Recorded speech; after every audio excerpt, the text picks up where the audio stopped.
पंचमांसं मदिराजवेशा योग्यात चौर्यं परदार सेवा एतानि सप्त व्यसनानि लोके घोराति घोरं नरकं नयन्ति।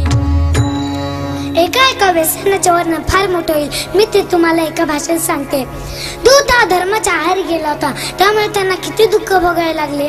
मांस भक्षण करणे हा आपला धर्म नाही, कारण जे प्राणी जिभेने पाणी पितात त्यांनाच मांस भक्षण करण्याचा अधिकार आहे।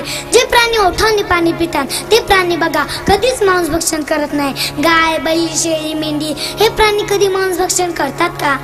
शास्त्राच्या विरुद्ध वागणारा असा एकच प्राणी आहे जो ओठाने पाणी पिणारा व मांस भक्षण करणारा। तो प्राणी बघितलाय का तुम्ही कुठे? त्याचं नाव माहिती का?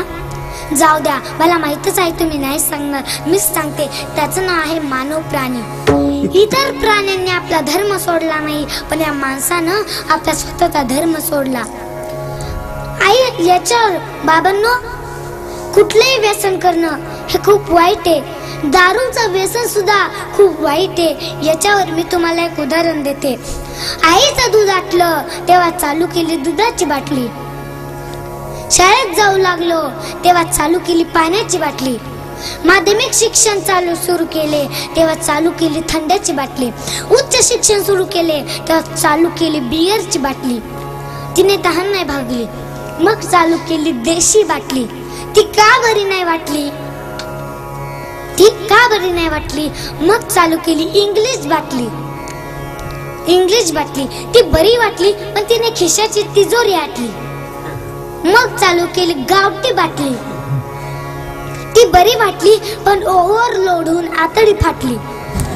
दवाखान्यात गेलो, डॉक्टरने लावली सलाईनची बाटली। त्या बाटलीचं पण काय भागेना, शेवटी प्राणज्योत मावळली आणि बॉडी घरी आणली। आंघोळ घातली गुलाब पाणी आणि आतराची बाटली। तिने हौस नाही फिटली, मग चितेवर ठेवली रॉकेलची बाटली। ती ओतली तिथे सगळी हौस फिटली। विठ्ठल विठ्ठल